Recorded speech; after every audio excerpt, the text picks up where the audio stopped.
Next up at UFC Kansas City, we have the featured fight of the evening. We have Dustin Jacoby taking on Azamat Murzakanov. Dustin Jacoby, 18-6 overall, 4-1 in his last 5, coming off a controversial decision loss, which broke a 12-fight win streak. He's taking on Azamat Murzakanov, undefeated at 12-0, and he's riding a 4-fight knockout streak. We love Dustin Jacoby here. We've broken this guy down so many times. He's a very high-level kickboxer. At one point, he was ranked number 2 in the world in kickboxing. Does a great job keeping it technical, working in leg kicks. He's got good power, good volume as well. Taking him down, that's what you're going to want to do. But I mentioned earlier, people have taken him down. He does get taken down. Kutalaba took him down 9 times. That only made its way to a draw. He's been taken down 12 times since 2020, and none of those were losses, or none of those fights had losses. I like Dustin Jacoby quite a bit. He is coming off that loss to Khalil Roundtree, where he landed more strikes, but he attempted takedowns and they failed. But a lot of people still think Dustin Jacoby won that fight. Azamat Murzakanov, he's not a big dude. He's pretty actually small for light heavyweight, but he makes up for that size with just straight up raw power. He is a good wrestler. He's got solid ground and pound, but his hands are so good. He doesn't even use his wrestling. He just loves to bomb away. He has 3 fights under the UFC umbrella. He has won all 3 of them by knockout. The Tafon Chukwi fight, though, is an interesting one because he was losing that fight. Fight. Real bad. And he would have lost if Tafon in the 3rd round didn't decide to come out guns blazing. If Tafon just took it easy, didn't take the chances, Azamat Murzakanov is no longer undefeated, but he did take a chance. Azamat threw that knee right up the middle and got that done. I think Dustin Jacoby wins, but I totally understand this line movement. I totally understand it going from -200 to -159 because Azamat is so dangerous. He's proven how dangerous he is. It's insane how dangerous this guy is. If he wants to wrestle like crazy, he can.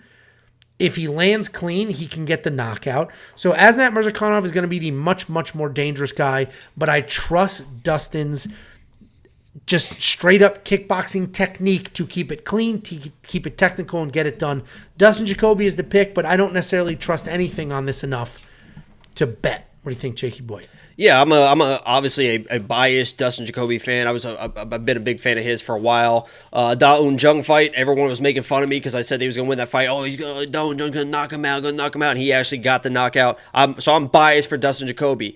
And everyone remembers that Khalil Roundtree fight as probably one of the robberies of the year. I mean, that was absolutely insane from what I thought. Then I rewatched the fight this weekend, and I was like, I can kind of see where they're coming from here. I mean, yes, Dustin Jacoby he absolutely controlled the entire fight. He out-volumed him. He was doing what he needed to do to win that fight. I absolutely think that he won that fight. It was a robbery. But I could kind of see where the judges are coming from because Dustin Jacoby fought that fight like a Sean Strickland fight. I mean, it was all volume. He was not sitting down on anything. He was throwing triple, quadruple jabs out there, just pop, pop, pop, a little touch with the right hand, kind of get out. And Khalil was landing the powerful shots. I mean, he was beating up the face of Dustin Jacoby. And that worries me because I think Dustin was fighting like that because he respected the power and explosion of Khalil. So he fought smart, right? I mean, he won that fight. He fought smart, stayed out of the big damage, kept that range, was beating him up with the jab. But if he does the same thing here, we might... Oh my God, it says Chris Gutierrez. Did you Dude, my graphics are a mess this week. I was like, wait a second. It's not on both. It's only on that one. If he does the same thing here against Azamat, we might have the exact same situation because Azamat is a guy that will sit there, eat the shots. You saw him eating all those shots versus Tafon. I mean, just eating them, waiting for that big shot. We could have the same situation here to where the judges, Missouri judges again, don't understand the volume and the controlling of the pace. Because, I mean, Dustin Jacoby controlled that entire... I mean, he controlled that fight against Khalil with everything he did. But the power shots were there. The same thing that could happen with Azamat here. I don't think Azamat's going to wrestle. You mentioned he can wrestle, and I think we both agree that he probably just kind of waits for the power shots. But I'm a big Dustin Jacoby fan. He's going to be my pick. I really kind of want to put him. I put him in a little bit of a parlay. You can become a premium member, weonpicks.com, to see what it is, because I do trust him probably more than I should. But I'm a little bit worried. If he fights that same fight, the same thing might happen in this fight because Azamat's one of those guys that can land power shots. It's going to be, one power shot to every one of 4 of Dustin's, but it could be the difference, man. So I'm a little bit worried too.